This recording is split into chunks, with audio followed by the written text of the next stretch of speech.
السلام عليكم ورحمة الله وبركاته. إن الحمد لله نحمده ونستعينه من يهده الله فلا مضل له ومن يضلل فلا هادي له وأشهد أن لا إله إلا الله وحده لا شريك له وأشهد أن محمدا عبده ورسوله أما بعد. قال الله تعالى: أعوذ بالله من الشيطان الرجيم. يا أيها الذين آمنوا اتقوا الله وقولوا قولا سديدا يصلح لكم أعمالكم ويغفر لكم ذنوبكم ومن يطع الله ورسوله فقد فاز فوزا عظيما. قال نبينا صلى الله عليه وسلم: فإن أصدق الحديث كتاب الله وخير الحديث حديث محمد صلى الله عليه وسلم وشر الأمور محدثاتها وكل محدثة بدعة وكل بدعة ضلالة وكل ضلالة في النار. பேரன்பிற்கும் பெருமதிப்பிற்கும் உரிய எல்லாம் வல்ல அல்லாஹுவின் நல்லடியார்களே, அல்லாஹுவின் பேரருளால் அவனுடைய கட்டளையாகிய இந்த ஜும்ஆவுடைய வணக்கத்தை நிறைவேற்றுவதற்கும் அதன் ஒரு பகுதியாக அவனுடைய மார்க்கத்தை அதன் தூய வடிவில் அறிந்து கொள்வதற்குமான வாய்ப்பை நாம் எல்லாம் பெற்றிருக்கின்றோம். அன்பிற்குரியவர்களே, முஸ்லிம்களுடைய வாழ்க்கையில் இரண்டர கலந்துவிட்ட பல வார்த்தைகளில் ஒன்று அதான் என்று சொல்லப்படக்கூடிய பாங்கு. பள்ளிவாசலோடு தொடர்பில்லாத முஸ்லிமாக இருந்தாலும் அவருக்கு அதான் என்றால் என்ன என்பதை அறிந்தவராகவே இருப்பதை நாம் நடைமுறையில் பார்க்கிறோம். பொதுவாக அதான் என்று சொன்னால் தொழுகைக்கு மக்களை அழைப்பது, இதுதான் பெரும்பாலான முஸ்லிம்களுடைய புரிதலாக இருக்கிறது. அன்பானவர்களே, மனிதர்கள் நன்மையை பெற்றுக் கொள்வதற்கு இஸ்லாம் ஏற்படுத்தி தந்த பல வழிமுறைகளுள் ஒன்று அதான். அந்த வகையில் அதான் என்றால் என்ன, அதான் என்ற இந்த சொல் வேறு மொழிகளில் எப்படி எல்லாம் பயன்படுத்தப்படுகிறது,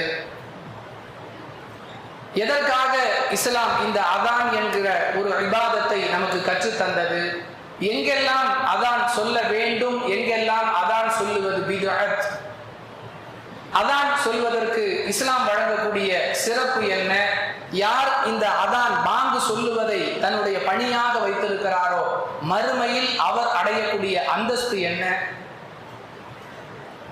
இன்னும் இந்த அதானுடைய வாசகங்களாக இஸ்லாம் நமக்கு கற்று தந்திருப்பது என்ன, ஆனால் மக்கள் அதில் என்னென்ன மாற்றங்களை செய்து வைத்திருக்கிறார்கள், அதான் தொடர்பாக மக்களுக்கு ஏற்படக்கூடிய சந்தேகங்கள் என்னென்ன, இது போன்ற பல செய்திகளை இஸ்லாமிய சமூகம் அறிய வேண்டிய ஒரு கட்டாய தேவை இருக்கிறது. இந்த செய்திகளுடைய தொகுப்பை தான் இன்ஷா அல்லாஹ் இன்றைய ஜும்ஆவுடைய சிந்தனையாக அதான் என்ற தலைப்பின் கீழ் நாம் அறிந்து கொள்ள இருக்கிறோம். அன்பானவர்களே, முதலில் இது எந்த மொழி சொல்? பரவலாக எல்லோரும் சொல்லுகிறோம், அதான் சொல்லிட்டாங்க, அதான் சொல்ல டைம் ஆயிருச்சு. அன்பானவர்களே, அதான் என்ற இந்த சொல் பாரசீக மொழியில் உள்ள ஒரு சொல். உருதுவில் அசான் என்று நடைமுறையில் நாம் பழகி வைத்திருக்கிறோம். தால் உச்சரிப்பில் வரக்கூடிய அதான் என்கிற இந்த சொல் பாரசீக மொழியில் உள்ள ஒரு சொல். அரபியிலும் இது பயன்படுத்தப்படுகிறது.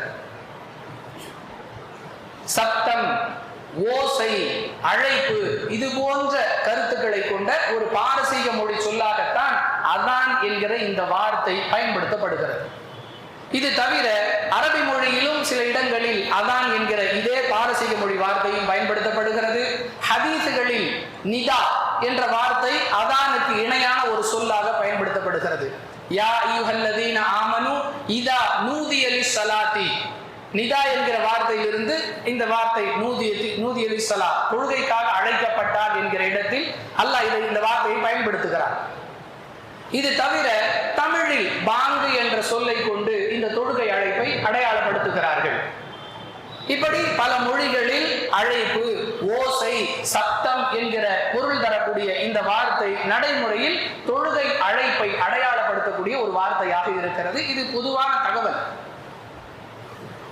அன்பானவர்களே, இந்த அதான் என்று சொல்லப்படக்கூடிய இந்த அழைப்பை எங்கெல்லாம் பயன்படுத்துவதற்கு இஸ்லாம் நமக்கு வழிகாட்டி இருக்கிறது, அதை நாம் முதலில் அறிந்து கொள்ள வேண்டும்.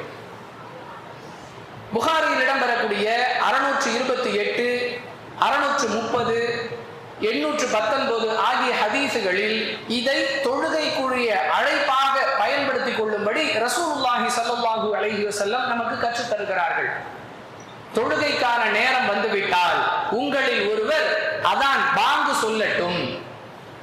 தொழுகை நேரம் வந்தவுடன் மக்களை ஒன்று சேர்ப்பதற்காக பயன்படுத்தக்கூடிய ஒரு அழைப்பாக ரசூலுல்லாஹி ஸல்லல்லாஹு அலைஹி வஸல்லம் அவர்கள் மூலமாக அல்லாஹ் இந்த அதான் என்று சொல்லப்படக்கூடிய பாங்கை நமக்கு கற்றுக் கொடுத்திருக்கிறான்.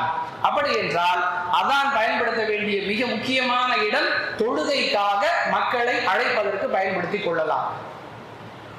இது தவிர ரசூலுல்லாஹி ஸல்லல்லாஹு அலைஹி வஸல்லம் அவர்கள் கற்றுக் கொடுத்த வழிமுறைப்படி மக்களை சஹர் உணவு சாப்பிடுவதற்காக எழுப்புவதற்கும் அதான் சொல்லிக்கொள்ள இஸ்லாம் அனுமதி வழங்கி இருக்கிறது, வழிகாட்டி இருக்கிறது. இதை புகாரியில் இடம்பெறக்கூடிய 620வது ஹதீஸில் இருந்து நாம் அறிந்து கொள்கிறோம். ரசூலுல்லாஹி ஸல்லல்லாஹு அலைஹி வஸல்லம் சொல்லுகிறார்கள், முதலில் பிலால் பாங்கு சொல்லுவார், பிறகு சுபுஹுடைய நேரம் வந்த பிறகு அப்துல்லாஹ் இப்னு உம்மி மக்தூம் சுபு தொழுகைக்கான பாங்கை சொல்லுவார். பிலால் சொல்லக்கூடிய பாங்கு உண்ணுவதை விட்டும் பருகுவதை விட்டும் உங்களை தடுக்காது அப்படின்னு அல்லாஹ்வுடைய தூதர் சொல்லக்கூடிய செய்தி புகாரியில 620வது ஹதீஸாக இடம்பெற்றிருக்கிறது. முதலில் பிலால் ரலியல்லாஹு அன்ஹு அவர்கள் பாங்கு சொல்லுவார்கள். அந்த பாங்கு மக்களை சஹர் உணவு சாப்பிடுவதற்காக எழுப்பக்கூடிய பாங்கு. சுபுஹுடைய வக்து வந்துவிட்டால் அப்துல்லாஹ் இப்னு உம்மி மக்தூம் ரலியல்லாஹு அன்ஹு அவர்கள் பாங்கு சொல்லுவார்கள். அது சுபுஹுக்குரிய பாங்கு. செய்தி என்னவென்றால், தொழுகைக்காக மக்களை அழைப்பதற்கு அதான் சொல்லுவது போன்று மக்கள் சஹர் செய்வதற்கு அவர்கள் எழுந்திருப்பதற்கான ஒரு ஏற்பாடாக பாங்கு சொல்லுவதை இஸ்லாம் அனுமதிக்கிறது. இதுல சிலர் சொல்லுவாங்க, ரமலான் மாதம் மட்டும்தான் சஹருடைய பாங்கு சொல்ல வேண்டும். இந்த ஹதீஸ்ல அந்த வாசகம் வரல. ரமலானுக்கு மட்டும்தான் சஹர் பாங்குங்கிறது அல்ல. ரமலானில் விடுபட்ட நோன்புகளை சிலர் நோற்பார்கள், திங்கள் வியாழன் சுன்னத்தான நோன்புகளை சிலர் நோற்பார்கள், மாதம் 3 நோன்புகளை சிலர் நோற்பார்கள். இதையெல்லாம் அடிப்படையாக வைத்து பார்க்கும் பொழுது வாய்ப்பு இருக்குமேயானால், அந்தந்த முஹல்லாக்களில் வாய்ப்பு இருக்குமேயானால் வருடம் முழுவதும் கூட சஹருடைய பாங்கை சொல்லுவதற்கு மார்க்கத்தில் எந்த தடையும் இல்லை. நாம் அதை ஒரு சிரமம் என்று கருதி அதை நடைமுறைப்படுத்தாமல் விட்டிருக்கிறோமே தவிர, இஸ்லாம் வழங்கிய வழிகாட்டுதலை அடிப்படையாக வைத்து பார்த்தால் வருடம் முழுவதும் கூட சஹருக்கு பாங்கு சொல்லக்கூடிய ஒரு ஏற்பாட்டை செய்து அந்த சுன்னத்தை நாம் நடைமுறைப்படுத்தி நன்மையை பெற்றுக் கொள்ளலாம் வாய்ப்பு இருந்தால். ஆக பாங்கு சொல்லுவது எங்கெல்லாம் நமக்கு வழிகாட்டப்பட்டிருக்கிறது? ஒன்று, மக்களை தொழுகைக்கு அழைப்பதற்காக அல்லாஹ்வுடைய தூதர் கற்றுக் கொடுத்த வழிமுறை புகாரில் இடம்பெறக்கூடிய 628, 630, 819 உதாரணத்திற்காக இந்த 3 ஹதீசுகள். அதுபோன்று சஹர் உணவு சாப்பிடுவதற்காக மக்களை எழுப்புவதற்கு பாங்கு சொல்லிக் கொள்ளலாம். ஆதாரம் புகாரில் இடம்பெறக்கூடிய 620வது ஹதீஸ். நடைமுறையில இது தவிர, இந்த 2 காரணங்களை தவிர வேறு பல இடங்களிலும் பாங்கு சொல்லக்கூடிய நடைமுறையை பார்க்கிறோம். அதற்கும் இஸ்லாத்திற்கும் எந்த சம்பந்தமும் இல்லை. புதிதாக வீடு கட்டக்கூடியவர் அல்லது ஒரு வீட்டிலிருந்து இன்னொரு வீட்டிற்கு குடி புகக்கூடியவர், அந்த வீட்டில் ஷைத்தானுடைய தீண்டுதல், ஜின்களுடைய சேட்டைகள் எல்லாம் இருக்கக்கூடாது என்பதற்காக வீட்டுடைய எல்லா மூலைகளிலும் பாங்கு சொல்லக்கூடிய வழக்கம் சில முஸ்லிம் ஊர்களில் இருக்கிறது. இங்க இருக்குதான் நமக்கு தெரியல. எதுக்கு பாங்கு சொன்னா? ஜின் வீட்டுல இருக்கிற ஜின் யாரும் இல்லாம காலி வீடா இருந்துச்சு இல்லையா, அங்க ஜின்னு குடி இருக்குமா, பாங்கு சொன்னா ஜின் ஓடி போயிடும். அன்பானவர்களே, அல்லாஹும் இப்படி சொல்லவில்லை, அல்லாஹுடைய தூதரும் இப்படி சொல்லவில்லை. அல்லாஹோ அல்லாஹுடைய தூதரோ சொல்லாததை செய்வதால் எந்த நன்மையும் இல்லை. இந்த அடிப்படை நம்ம விளங்கணும். இது ஒரு தெளிவான பித்அத். அடுத்ததாக, பிறந்த குழந்தைக்கு பாங்கு சொல்லி ஒரு காதிலும் இகாமத் சொல்லி இன்னொரு காதிலும் ஊதக்கூடிய வழக்கம் பெரும்பாலான இஸ்லாமிய சமூக மக்களிடையே இருப்பதை பார்க்கிறோம். நடு இரவுல பள்ளிவாசலுடைய முஅத்தின் வீட்டுல போய் கதவை தட்டுறாங்க. என்னங்க, கவர்மெண்ட் ஹாஸ்பிட்டல்ல என் மகளுக்கு குழந்தை பிறந்திருக்கு, பாங்கு சொல்லணும் வாங்க. முதல் விஷயம், குழந்தைக்கு பாங்கு சொல்லணுமா? இரண்டாவது, வீட்டில் உள்ள ஆட்கள், குழந்தையுடைய தந்தையோ வேறு உறவினரோ சொல்லக்கூடாதா? அதுக்கும் மோதி தான் வரணும். அன்பானவர்களே, இதற்கும் இஸ்லாத்திற்கும் எந்த சம்பந்தமும் இல்லை. பலவீனமான அறிவிப்பாளர்களை கொண்ட சில ஹதீசுகள், திர்மிதி போன்ற நூல்களில் இடம்பெறக்கூடிய சில ஹதீசுகளை வைத்து இதை நடைமுறைப்படுத்துகிறார்கள். இதற்கும் இஸ்லாத்திற்கும் எந்த சம்பந்தமும் இல்லை. ரசூலுல்லாஹி ஸல்லல்லாஹு அலைஹி வஸல்லம் அவர்கள் தனக்கு பிள்ளைகள் பிறந்த பொழுது அவர்களுடைய காதுகளில் பாங்கு சொல்லி இகாமத் சொல்லி ஊதியதாக இட்டுக்கட்டப்பட்ட ஹதீசுகள்ல கூட நமக்கு ஆதாரம் கிடைக்கல, இந்த குறிப்பிட்ட ஒரு ஹதீஸை தவிர. அனுமதிக்கப்பட்டது தொழுகைக்காகவும் சஹருக்கு மக்களை எழுப்புவதற்காக மட்டும்தான் அதான் சொல்ல வேண்டும். புதிய வீட்டில் மூளை மூளைக்கு பாங்கு சொல்லுவதோ, பிறந்த குழந்தையுடைய காதுல பாங்கு இகாமத் சொல்லி ஊதுவதோ இஸ்லாம் சொல்லாத பித்அத்துகள். இதை நாம் விளங்கிக் கொள்ள வேண்டும். அடுத்ததாக அன்பிற்குரியவர்களே, இந்த அதான், இதற்கு இஸ்லாம் வழங்கக்கூடிய முக்கியத்துவம், இதை பற்றி இஸ்லாம் சிறப்பித்து சொல்லக்கூடிய செய்திகள் என்னென்ன? புகாரியில் இடம்பெறக்கூடிய 608வது ஹதீஸ். ரசூலுல்லாஹி ஸல்லல்லாஹு அலைஹி வஸல்லம் சொல்லுகிறார்கள், பாங்கு சொல்லப்படும் பொழுது, பாங்கு சொல்ல ஆரம்பிச்சிட்டாங்கன்னா அந்த பாங்கு சப்தத்தை தன்னுடைய காதுகளில் கேட்டுவிடக் கூடாது என்பதற்காக சத்தமாக காற்று பிரியக்கூடியவனாக ஷைத்தான் அங்கிருந்து ஓடுகிறான். இதுல இருந்து ஒரு விஷயத்தை புரிஞ்சுக்கலாம். யாரெல்லாம் நல்ல விஷயத்தை கேட்கறதுக்கு விரும்பலையோ அவர்களெல்லாம் ஷைத்தான்கள். ஷைத்தானுக்கு தான் நல்லதை கேட்கறது பிடிக்காதுங்கிறதுக்கு இந்த ஹதீஸ் ஆதாரம். பல நேரங்கள்ல மக்களுக்கு நாம் மார்க்க உபதேசத்தை எடுத்து சொல்லும் ஆரம்பிச்சுட்டாரா, இப்படி சொல்லக்கூடியவர்களை பார்க்கிறோம். இவருக்கு இதுதான் வேலை. யாராவது வீட்டில் நல்ல விஷயத்தை சொல்லுவார்கள் என்று சொன்னால் நண்பர்களுக்கு மத்தியில் நல்ல கருத்துக்களை எடுத்து சொல்லக்கூடிய சூழ்நிலை ஏற்பட்டா ஆரம்பிச்சுட்டாருப்பா. அன்பானவர்களே, நல்ல விஷயங்களை கேட்க விரும்ப வேண்டும். இது ஷைத்தானுக்கு எதிரான குணம். நல்லதை கேட்க யார் வெறுக்கிறாரோ அது ஷைத்தானிய குணம். அல்லாஹு அக்பர், அல்லாஹ் மிக பெரியவன் என்ற இந்த வாசகம் தன்னுடைய காதுகளில் விழுந்துவிடக் கூடாது என்பதற்காக ஷைத்தான் சத்தமாக காற்றை வெளியேற்றியவனாக ஓடுகிறான். அல்லாஹ்வுடைய தூதர் சொல்றாங்க, இந்த சத்தம், அந்த சத்தத்தை என்னுடைய காதுகள்ல கொண்டு வந்து சேர்க்காம தடை செய்யணுங்கிற அளவுக்கு பாங்கு சொல்லி முடித்த பிறகு திரும்ப வருகிறான். தொழுகைக்காக இகாமத் சொல்லப்படும் பொழுது மீண்டும் ஷைத்தான் ஓடுகிறான். இகாமத் சொல்லி முடித்து தொழுகை ஆரம்பித்தவுடன் அங்கு வரக்கூடிய ஷைத்தான் தொழுகையாளிகளுடைய உள்ளங்களில் புகுந்து கொண்டு இதுவரை நினைத்து பார்த்திராத விஷயங்களை எல்லாம் அவருடைய கவனத்திற்கு கொண்டு வருகிறான். இதை நினைத்துப்பார், அதை நினைத்துப்பார். உண்மைதானே? ஞாபகமே இல்லாத விஷயங்கள் எல்லாம் தொழுகையில் நினைவிற்கு வருகிறது. இது ஷைத்தானுடைய தூண்டுதல் என்று அல்லாஹ்வுடைய தூதர் சொல்லக்கூடிய இந்த ஹதீஸிலிருந்து நாம விளங்கிக் கொள்றோம். கருத்து என்ன?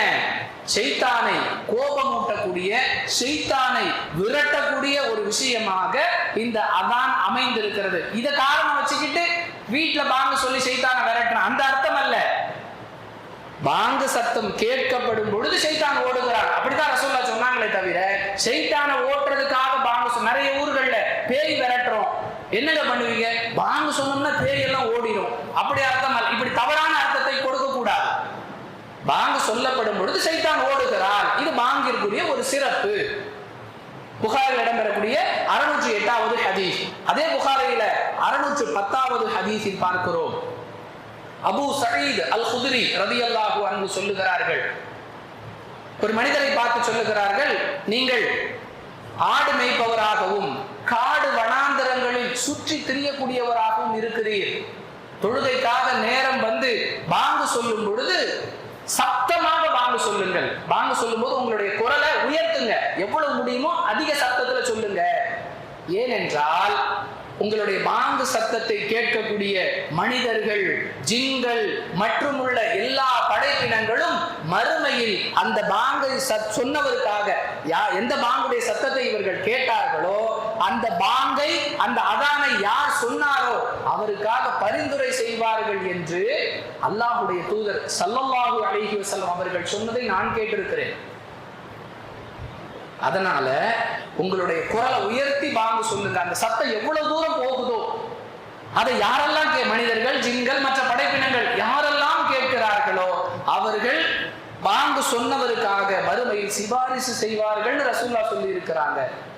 இது இஸ்லாம் பாங்கிற்கு, அதானுக்கு கொடுக்கக்கூடிய மற்றொரு முக்கியத்துவம். அதனால நம்ம எப்பெல்லாம் பாங்கு சொல்லக்கூடிய வாய்ப்பு கிடைக்கிறதோ முடிந்தவரை குரலை உயர்த்து, சக்திக்கு மீறி சிரமப்பட வேண்டாம், முடிந்தவரை.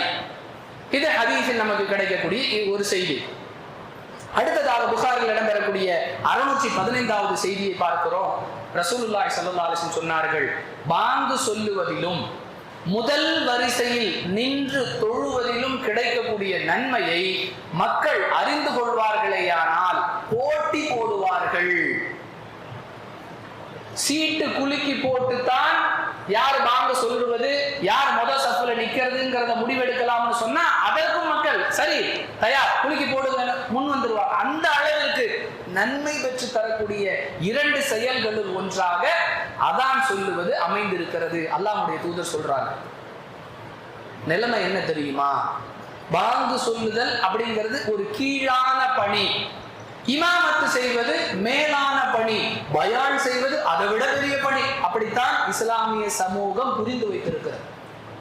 சிறப்பு ஒரு நிகழ்ச்சிக்கு சிறப்பு பயான், சிறப்பு பேச்சாளராக வரக்கூடியவரை தொலை வைக்கிறதுக்கு எல்லாரும் விரும்புறோம். பாங்கு சொல்ல விடுவோமா? ஹசரத் கொஞ்சம் வந்து பாங்கு சொல்லுங்களேன். அவரும் அதை விரும்புவதில்லை, மக்களும் அதை விரும்புவதில்லை. பெரும்பாலான இடங்கள்ல யார் நன்மையை விரும்புகிறார்களோ அவர்கள் போட்டி போடுகிறார்கள். மெஜாரிட்டி ஆஃப் த பீப்புள் எப்படின்னா சீஃப் கெஸ்ட், சிறப்பு அழைப்பாளர், பெரிய ஆளின், அவரெல்லாம் தொலை வைக்கணும் அல்லது பயான் செய்யணும். பாங்கு யாராவது சொல்லுவாங்க. இஸ்லாமிய சமூகத்தில் இருக்கிறதா இல்லையா? அல்லாஹ்வுடைய தூதர் ஸல்லல்லாஹு அலைஹி வஸல்லம் சொல்லுகிறார்கள், பாங்கு சொல்லுவதில் உள்ள நன்மையை தெரிஞ்சுக்கிட்டீங்கன்னா போட்டி போடுவீங்க, சீட்டு குலுக்கி போட்டி எடுக்கணும். அந்த அளவிற்கு உயர்ந்த அமல் அதான் சொல்லுவது. பார்க்கலாம் பள்ளிவாசல்ல அதுக்கென்று ஒரு ஊழியர் இருந்தாலும் தொழுகைக்கு வரப்போறோம், ஒரு 5 நிமிடம் 10 நிமிடம் முன்னாடி வந்தா அவர்கிட்ட அனுமதி வாங்கிட்டு நான் பாங்கு சொல்றேன். எவ்வளவு உயர்வான விஷயம், சீட்டு குலுக்கி போடக்கூடிய அளவிற்கு நன்மை தரக்கூடிய விஷயம். இஸ்லாமிய சமூகம் இதையெல்லாம் கவனத்தில் கொள்ளவில்லை என்பது வருத்தமான விஷயம். அன்பானவர்களே, முஸ்லிமில் இடம்பெறக்கூடிய 630வது ஹதீஸ்ல பார்க்கிறோம். ரசூலுல்லாஹி ஸல்லல்லாஹு அலைஹி வஸல்லம் சொல்றாங்க, யார் பாங்கு சொல்பவராக முஅத்தினாக இருக்கிறாரோ மறுமையில் அல்லாஹ் மற்ற மக்களுக்கு மத்தியில் அவரை தனித்தவராக அடையாளப்படுத்தி கண்ணியப்படுத்துவான். எப்படி? மறுமை நாள்ல மக்கள் எல்லாம் நின்று கொண்டிருப்பார்கள். யார் பாங்கு சொல்பவராக இருந்தாரோ அவரை மட்டும் அவருடைய கழுத்தை சற்று நீளமானதாக மற்ற மக்களை விட அவரை தனியாக காட்ட வேண்டும் என்பதற்காக அவருடைய கழுத்தை நீண்டதாக ஆக்கி இவர்தான் பாங்கு சொன்னவர் என்று மக்களுக்கு மத்தியில் அல்லாஹ் அவரை கண்ணியப்படுத்துவான் என்று அல்லாஹ்வின் தூதர் ஸல்லல்லாஹு அலைஹி வஸல்லம் சொன்னாங்க. இருக்கிறதுலேயே கம்மி சம்பளம் உள்ள பணி முஅத்தின் பணி, இருக்கிறதுலேயே கீழான பணி முஅத்தின் பணி. இது இஸ்லாமிய சமூகம், பள்ளிவாசல் நிர்வாகம், முத்தவல்லிமார்கள் இவர்களுடைய எண்ணத்தில் எழுதப்படாத விதியாக இருக்கிறது. அல்லாஹ்வுடைய தூதர் சொல்றாங்க, மறுமையில மற்ற மக்களுக்கு மத்தியில் இந்த முஅத்தினை அதான் சொன்னவரை அல்லாஹ் தனித்து அடையாளப்படுத்தி கண்ணியப்படுத்துவான். இன்னும் சொல்றாங்க ரசூலுல்லாஹி ஸல்லல்லாஹு அலைஹி வஸல்லம், அபூதாவுதில் இடம்பெறக்கூடிய 1017வது ஹதீஸில் பார்க்கிறோம், ஒரு மனிதர் மலை உச்சியில் தன்னந்தனியாக ஆடு மேய்த்து கொண்டிருக்கிறார். தொழுகை நேரம் வந்து விட்டது. பாங்கு சொல்லி இகாமத் சொல்லி தொழுகையை நிறைவேற்றுகிறார். அந்த அடியானை பார்த்து அல்லாஹ் மலக்குகளுக்கு மத்தியில் சொல்லுகிறான், என்னுடைய அடியான் என் மீது உள்ள அச்சத்தின் காரணமாக தொழுகை நேரம் வந்தவுடன் பாங்கு சொல்லி இகாமத் சொல்லி தொழுகையை நிறைவேற்றுகிறான். இவனை குறித்து நான் சந்தோஷப்படுகிறேன், இந்த அடியானுடைய பாவங்களை எல்லாம் மன்னித்து விட்டேன் என்று அல்லாஹ் கூறுவதாக ரசூலுல்லாஹி ஸல்லல்லாஹு அலைஹி வஸல்லம் சொல்றாங்க. நாம தனியா தொழ போறோம், நாம எதுக்கு பாங்கு சொல்லணும்? முஹல்லாவுல இருந்து மக்களை ஒன்று திரட்டுவதற்கு பாங்கு சொன்னா பரவாயில்லை, நான் தனியா தானே தொழ போறேன் அப்படின்லாம் அலட்சியமா இருந்துடாம பாங்கு சொன்ன அந்த அடியான், பாங்கு சொல்லி தொழுகையை நிறைவேற்றிய அந்த அடியான் என் மீது உள்ள அச்சத்தால் தொழுது விட்டான் என்று அல்லாஹ் சொல்லவில்லை. பாங்கு சொல்லி இகாமத் சொல்லி தொழுகையை நிறைவேற்றிய இந்த அடியானை குறித்து நான் சந்தோஷப்படுகிறேன், இவனுடைய பாவங்களை நான் மன்னித்து விட்டேன் என்று அல்லாஹ் சொல்லுகிறான் என்றால் பாங்கு சொல்லுதல் எந்த அளவிற்கு அல்லாஹுவின் பார்வையில், அல்லாஹுடைய தூதருடைய பார்வையில் உயர்ந்த அமல் என்பதை நாம் விளங்கிக் கொள்ள வேண்டும். அன்பானவர்களே, பாங்குடைய வாசகம் நம்ம எல்லாருக்குமே தெரியும். அல்லாஹு அக்பர் தொடங்கணும், லா இலாஹ இல்லல்லாஹ் முடிக்கணும். இதுக்கு முன்னாடியோ பின்னாடியோ வேற எந்த வாசகமும் கிடையாது குர்ஆன் ஹதீஸ் அடிப்படையில். ஆனா சில ஊர்களில் பாங்குக்கு முன்னாடி ஸலவாத்து சொல்லணும், இன்னும் சில ஊர்களில் வெவ்வேறு வாசகங்கள் இன்னல்லாஹு வ மலாயிகத்துஹு, இன்னும் சில ஊர்களில் சுப்ஹானல்லாஹி வல்ஹம்துலில்லாஹி, இப்படி எல்லாம் சொல்லக்கூடிய ஷாஃபி மதுஹப் என்று சொல்லக்கூடியவர்கள் அதிகமாக வசிக்கக்கூடிய ஊர்களில் இது போன்ற பித்அத்துகளை பார்க்கலாம். அல்லாஹு அக்பர் 2 சொல்லிட்டு அஷ்ஹது அல்லா இலாஹ இல்லல்லாஹ் சொல்றதுக்கு முன்னாடி ஏதோ முணுமுணுப்பார்கள், என்னன்னே புரியாது. இந்த வாசகங்கள் எல்லாம் அல்லாஹ்வுடைய தூதர் அவர்கள் சொல்லி கொடுத்த வாசகங்கள் அல்ல. அல்லாஹ் அக்பர் துவங்கி லா இலாஹ இல்லல்லாஹ், இதுதான் ரசூலுல்லாஹி ஸல்லல்லாஹு அலைஹி வஸல்லம் அவர்கள் மூலமாக சொல்லிக் கொடுக்கப்பட்ட பாங்குடைய தொகுப்பு. அபூதாவூதில் இடம்பெறக்கூடிய 421வது ஹதீஸிலிருந்து அறிந்து கொள்கிறோம். இது தவிர சுபுஹ் தொழுகையில் மட்டும் அபு மஹ்தூரா ரலியல்லாஹு அன்ஹு என்கிற நபி தோழர் ரசூலுல்லாஹ்வுடைய சமூகத்துல 3 முஅத்தின்கள் இருந்தார்கள்.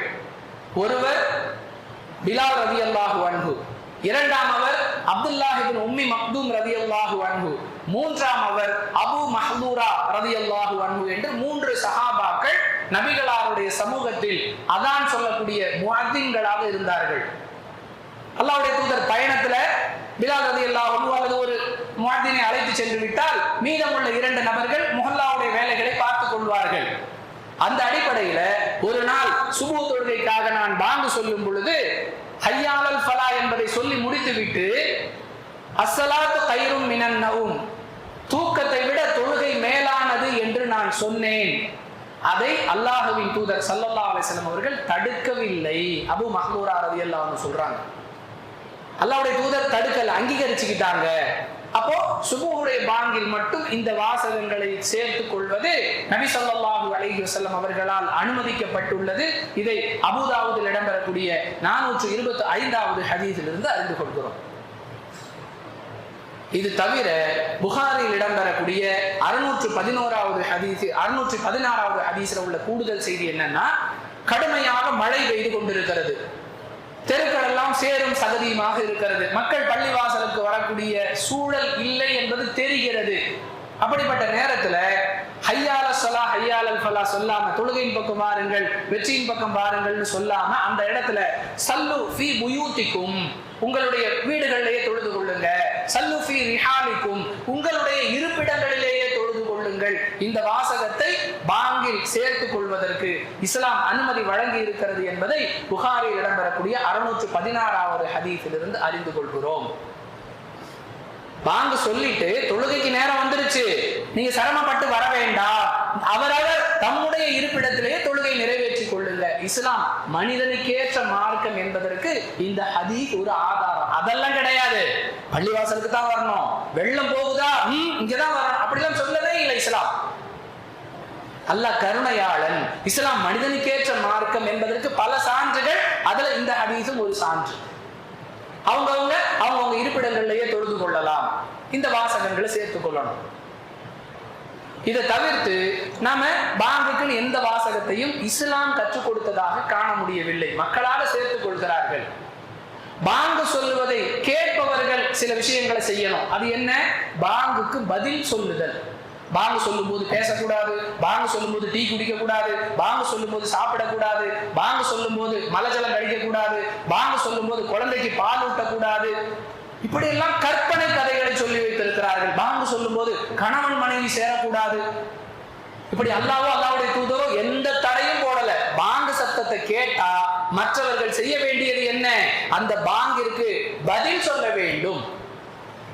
புகாரில் இடம்பெறக்கூடிய 611வது செய்தி, முஅத்தின் பாங்கு சொல்லுபவர் என்ன வார்த்தைகளை சொல்லுகிறார்களோ அதை அப்படியே நீங்களும் திருப்பி சொல்லுங்கள். இது ஒரு வகையான பதில். முஸ்லிமில் இடம்பெறக்கூடிய 629வது ஹதீஸ்ல பார்க்கிறோம், ஹய்யால ஸலா ஹய்யாலல் ஃபலா இந்த ரெண்டு வாசகங்களுக்கு பதிலாக மட்டும் லா ஹவ்ல வலா குவத்த இல்லா பில்லாஹ், நன்மை செய்வதோ தீமை விட்டு விலகுவதோ அல்லாஹ் நாடினாலே தவிர முடியாது. ஐயால தொழுகையின் பக்கம் வாருங்கன்னு நீங்க கூப்பிடுறீங்க, நாங்க நினைச்சா வந்துட முடியாது, அல்லாஹ் நாடணும். அது கருத்தர்த்தம். அப்படி பதில் சொல்லணும்னு சொல்லி முஸ்லிமில் இடம்பெறக்கூடிய அந்த ஹதீஸிலிருந்து அறிந்து கொள்கிறோம். இது தவிர பாங்கு சொல்லி முடித்த பிறகு நாம் செய்ய வேண்டிய விஷயமாக இஸ்லாம் நமக்கு கற்றுத் தருகிறது, ஸலவாத்து ஓத வேண்டும், பிறகு துஆ ஓத வேண்டும். இந்த ரெண்டு விஷயம் இது எல்லோருமே தெரிந்து வைத்திருக்கிறோம். அத்தஹியாத்துல ஓதக்கூடிய அல்லாஹும்ம ஸல்லி அலா முஹம்மது வ அலா ஆலி முஹம்மத் இந்த துஆவை ஓதணும். பிறகு இந்த ஸலவாத்தை ஓதிய பிறகு அல்லாஹும்ம ரப்ப ஹாதிஹி தஅவதி தாம்மா வஸ்ஸலாத்தில் காயிமா ஆதி முஹம்மதினில் வஸீலா எல்லாம் மனப்பாடம் செஞ்சு வச்சிருப்போம். அல்லாஹ்வுடைய தூதர் சொல்லுகிறார்கள், முஸ்லிமில் இடம்பெறக்கூடிய 628வது ஹதீஸ்ல பார்க்கிறோம், 630வது ஹதீஸ்ல, பாங்கு சொல்லி முடித்த பிறகு என் மீது ஸலவாத்து சொல்லுங்கள். யார் என் மீது ஸலவாத்து சொல்லுகிறாரோ அவர் மீது அல்லாஹ் 10 முறை அருள் புரிகிறான். ஒரு முறை அல்லாஹ்வுடைய தூதர் மீது ஸலவாத்து சொன்னால் அல்லாஹ் 10 முறை நம் மீது அருள் புரிகிறார். அதை தொடர்ந்து வசீலா என்கிற உயர் பதவி மறுமையில் இருக்கிறது, அதை அல்லாஹ் எனக்கு கொடுக்கணும்னு நான் ஆசைப்படுறேன், அதுக்காக நீங்க எனக்கு துஆ செய்யுங்க அப்படின்னு அல்லாஹ்வுடைய தூதர் சொல்றாங்க. அதுதான் அந்த துஆ. இது தவிர பெரும்பாலும் மக்கள் நடைமுறையில தெரிந்து வைத்திராத ஒரு விஷயம் முஸ்லிம்ல 630வது செய்தியாக இடம்பெற்றிருக்கிறது. அல்லாஹ்வுடைய தூதர் சொல்றாங்க, யார் பாங்கு சப்தத்தை கேட்கிறாரோ அதை கேட்டு பாங்கு சொல்லி முடிச்ச பிறகு லா இலாஹ இல்லல்லாஹு வஹ்தஹு லா ஷரீக லஹு வ அன்ன முஹம்மதன் அப்துஹு வ ரசூலுஹு ரதீது பில்லாஹி ரப்பன் வ பி முஹம்மதிர் ரசூலம் வ பில் இஸ்லாமி தீனா. வணக்கத்திற்குரியவன் அல்லாஹ்வை தவிர வேறு யாரும் இல்லை, அவனுக்கு இணை துணை இல்லை. அல்லாஹ் அந்த அல்லாஹ்வை என்னுடைய இறைவனாகவும் ரசூலுல்லாஹி ஸல்லல்லாஹு அலைஹி வஸல்லம் அவர்களை என்னுடைய தூதர் வழிகாட்டியாகவும் இஸ்லாத்தை என்னுடைய மார்க்கமாகவும் பொருந்தி கொண்டேன். இந்த துஆவை யார் ஓதுகிறார்களோ அவர்களை நான் சொர்க்கத்திற்கு அனுப்பிவிட்டேன் என்று அல்லாஹ் சொல்லுவதாக அல்லாஹ்வுடைய தூதர் ஸல்லல்லாஹு அலைஹி வஸல்லம் சொல்றாங்க. எளிமையான வாசகம், பெரிய பயன். அன்பானவர்களே, இது தவிர பாங்கு சொல்லும் போது ஹய்யால ஸலான் வலதுபுறம், ஹய்யாலல் ஃபலான் இடதுபுறம் திரும்புறாங்கல்ல, வலது இடது, இதுக்கு என்ன ஏதாவது ஆதாரம் இருக்கா அப்படின்னு சிலர் கேட்கிறாங்க. முஸ்லிமில் இடம்பெறக்கூடிய 866வது ஹதீஸ், பிலால் ரலியல்லாஹு அன்ஹு பாங்கு சொல்லும் போது அப்படி திரும்பினாங்க. அல்லாஹ்வுடைய தூதர் அதை தடுக்கல, அதை விரும்பினா திரும்பி கொள்ளலாம், அது மார்க்க செஞ்சுத்தான் ஆகணுங்கிறது அல்ல. திரும்பிதில் வரக்கூடிய ஹதீஸ்லையும் பார்க்கலாம், செஞ்சுத்தான் ஆகணும்னு இஸ்லாம் கட்டளையிடல, செய்வது குற்றமும் அல்ல. அதே போன்று சிலர் 2 விரல்களை காதுகளில் வைத்துக் கொண்டு பாங்கு சொல்லுவார்கள். திருமதியில் இடம்பெறக்கூடிய 803வது ஹதீஸ், அஹ்மதுல இடம்பெறக்கூடிய 18781வது ஹதீஸ்கள் எல்லாம் அது மாதிரி விரல்களில் காதுகளில் விரல்களை வைத்துக் கொண்டு பாங்கு சொல்வதை பார்த்த நபிகளார் தடுக்கவில்லை அப்படிங்கிற வாசகம் வருகிறது. அதனால வச்சுதான் சொல்லணுங்கிறது கட்டாயமும் இல்லை. அப்படி ஒரு விரல்களை காதுகளில் வைத்துக் கொண்டு சொல்லுவார் என்றால் அது பாவம், குற்றம்னு சொல்லவும் கூடாது. இது தவிர ஜம்மு கஸ்ர் செய்யறோம், 2 நேர தொழுகைகளை சேர்த்து தொழுகிறோம், எங்கேயாவது பயணம் போக போறோம், 2 நேர தொழுகையை ஒன்னா தொழுக போறோம், அல்லது பயணத்தில் இருக்கிறோம், ஜம்மு செஞ்சு கஸ்ரும் செய்யறோம், தொழுகிறது 2 தொழுகை, எத்தனை பாங்கு சொல்லணும்? முஸ்லிமில் இடம்பெறக்கூடிய 2137வது ஹதீஸில் பார்க்கிறோம், ஒரு பாங்கு சொல்லிட்டு லொஹர் தொழுகிறோம். உள்ளூர்ல இருந்தா 4 ரக்காத், பயணத்துல இருந்தா 2 ரக்காத் தொழுதுட்டோம். ஒரு இகாமத் சொல்லி ஒரு பாங்கு, முதலில் இகாமத் சொல்லி லுஹர் தொழுகிறோம், பிறகு இகாமத் சொல்லி அசர் தொழுகிறோம். அல்லது மகரிப் இஷாவை தொழுவதாக இருந்தாலும் இதே முறைதான், ஒரு பாங்கு 2 இகாமத். அன்பானவர்களே, அன்றாட வாழ்வில் ஒவ்வொரு இஸ்லாமியனும் அறிந்து கொள்ள வேண்டிய தகவல்களாக இருப்பதால் இதை ஒரு தலைப்பாக எடுத்து ஜும்மாவில பேச வேண்டும் என்ற ஒரு தேவை ஏற்பட்டது. நடைமுறைப்படுத்தி நன்மையை பெறுவோம். வாஹிரு தஅவானா அனில் ஹம்துலில்லாஹி ரப்பில் ஆலமீன். அன்பிற்குரிய சகோதர சகோதரிகளே, ஆரோக்கியம் என்பது அல்லாஹ் நமக்கு வழங்கி இருக்கக்கூடிய மிகப்பெரிய அருட்கொடை. ரசூலுல்லாஹி ஸல்லல்லாஹு அலைஹி வஸல்லம் சொன்னார்கள், மனிதர்களில் அதிகமானவர்கள் 2 அருட்கொடைகளை வீணாக்கி விடுகிறார்கள். ஒன்று ஆரோக்கியம், இன்னொன்று ஓய்வு. ஆரோக்கியமாக இருக்கும் பொழுது எந்த செயல்கள் நற்செயல்களையும் செய்வதில்லை. இயலாமை, பலவீனம் ஏற்பட்டு விட்டால் அல்லாஹ் எனக்கு ஆரோக்கியத்தை கொடுத்துட்டான்னு வைங்க, பள்ளிவாசலே கதியில் கிடப்பேன், அப்படி கிடக்க சொல்லி இஸ்லாம் சொல்லவே இல்லை. அந்த அளவிற்கு இவர் எதிர்பார்க்கிறார். அதே போன்று ஓய்வான நேரங்களை எல்லாம் வீணடித்து விட்டு பிறகு நெருக்கடியான சூழல் வந்த பிறகு என்னால எதுவுமே முடியல, எனக்கு டைமே இல்லை, ரொம்ப பிஸி ஷெட்யூல்ல போய்கிட்டு இருக்கு வாழ்க்கை அப்படின்னு சொல்லுவாங்க. இதுல முதல் விஷயமாக அல்லாஹ்வுடைய தூதர் ஆரோக்கியத்தை குறிப்பிடுறாங்க. அன்பானவர்களே, மனிதர்களில் அதிகமானவர்கள் ஆரோக்கியத்திற்கு போதுமான முக்கியத்துவத்தை கொடுப்பதில்லை என்பதை நடைமுறையில் பார்க்கிறோம். அதிலும் குறிப்பாக இஸ்லாமிய சமூகம் மிகப்பெரிய வருத்தத்தில் இருக்கிறது என்பதை நாம் வெட்கப்படாமல் ஒப்புக்கொண்டுதான் ஆக வேண்டும். உணவு பழக்கமாக இருக்கட்டும், தூய்மையை பேணுவதாக இருக்கட்டும், மிக மிக வருத்தத்திற்குரிய ஒரு சமூகமாக இஸ்லாமிய சமூகம் இருந்து கொண்டிருக்கிறது. உலகத்தில் எந்த சித்தாந்தமும் சொல்லாத அளவிற்கு சிறுநீர் கழித்தால் கூட தூய்மை செய்ய வேண்டும் என்பதை மார்க்கமாக கட்டளையிட்டது இஸ்லாம். இந்த அளவிற்கு தூய்மையை வலியுறுத்தி அதன் மூலம் ஆரோக்கியத்தை பேணுவதற்கான ஒரு வழியை ஏற்படுத்தி கொடுத்த மார்க்கம் இஸ்லாம். ஆனால் நம்மில் அதிகமானவர்கள் சிறுநீர் கழித்து தூய்மை செய்கிறார்கள். மற்ற ஆரோக்கியத்திற்கு தேவையான விஷயங்களில், குறிப்பாக உணவு விஷயத்தில் ஆக கவலை தரக்கூடிய ஒரு நிலையில் தான் இருக்கிறார்கள். ருசியாக சாப்பிட வேண்டும், சத்தாக சாப்பிட வேண்டும் என்று விரும்புவது குற்றம் அல்ல, அதை அளவோடு சாப்பிட வேண்டும் என்பது மிக மிக வலியுறுத்தப்பட்ட ஒரு விஷயம். தேவைக்கு சாப்பிடணும், பசிக்கு சாப்பிடணும், இடுப்பெலும்பு நேராக நிக்கிறதுக்கு சாப்பிடணும். சாப்பிடுவதே வாழ்க்கையாக சாப்பிடக்கூடாது. எத்தனை சகோதர சகோதரிகள் ஏராளமான நோய்களுக்கு ஆட்பட்டு மருத்துவமனைகளில் அனுமதிக்கப்பட்டு மருத்துவ சிகிச்சைகளுக்கு போதிய பொருளாதார வசதி இல்லாமல், இன்னும் சிலருக்கு என்ன கம்ப்ளைண்ட்னே கண்டே பிடிக்க முடியாத அளவிற்கு நெருக்கடி. ஒருபுறம் தாய்மார்கள், ஒருபுறம் சிறுவர்கள், சிறு பிள்ளைகள், அவங்களுக்கு என்ன தேவையோ அதை விட என் பிள்ளை நல்ல ஆரோக்கியமா இருக்கணும்னு அளவுக்கு மீறின உணவுகளை கொடுப்பது. 3 வயது 4 வயதிலேயே அந்த பிள்ளைகளுடைய தோற்றத்தை பார்த்தால் வயதுக்கும் தோற்றத்திற்கும் சம்பந்தம் இல்லாத நிலை, ஆரோக்கியம் கெட்டு. அன்பானவர்களே, யாரையும் குறை சொல்வது நம்முடைய நோக்கம் அல்ல. திருக்குர்ஆன் நமக்கு கட்டளையிடுகிறது. 2வது அத்தியாயம் 195வது வசனத்தில் அல்லாஹ் பேசுகிறான், வலா துல்கு பி ஐதீக்கும் இல தஹலுகா, உங்கள் கைகளாலேயே உங்களை நீங்கள் அழிவில் போட்டுக் கொள்ளாதீர்கள். 4வது அத்தியாயம் 29வது வசனத்தில் அல்லாஹ் சொல்லி காட்டுகிறான், வலா தக்துலு அன்ஃபுஸக்கும், உங்களை நீங்களே கொன்று கொள்ளாதீர்கள்.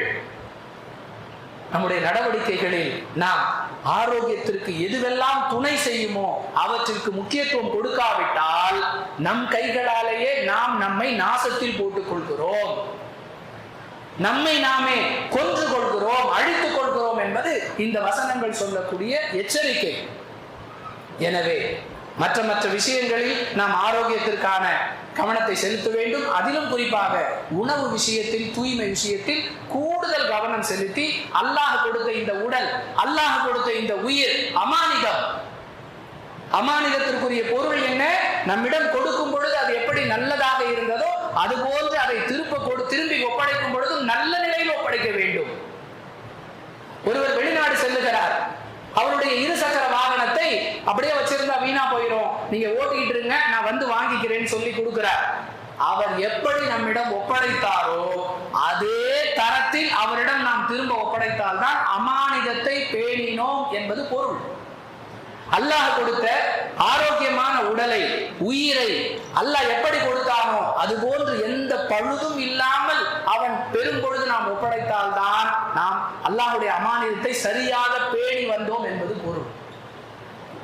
யதார்த்தமாக ஒரு காய்ச்சல், ஒரு சளி, ஒரு தலைவலி வருகிறது, வைத்தியம் செய்கிறோம், அது வேறு. அறவே நமக்கு நாமே பாதிப்பை ஏற்படுத்தக்கூடிய, ஆரோக்கியத்தை அழித்துக் கொள்ளக்கூடிய எந்த செயலையும் செய்யக்கூடாது என்பதை விழிப்புணர்வு தகவலாக பதிவு செய்து நிறைவு செய்கிறேன். வாஹிரு தஅவானா அனில் ஹம்துலில்லாஹி ரப்பில் ஆலமீன். அஸ்ஸலாமு அலைக்கும்.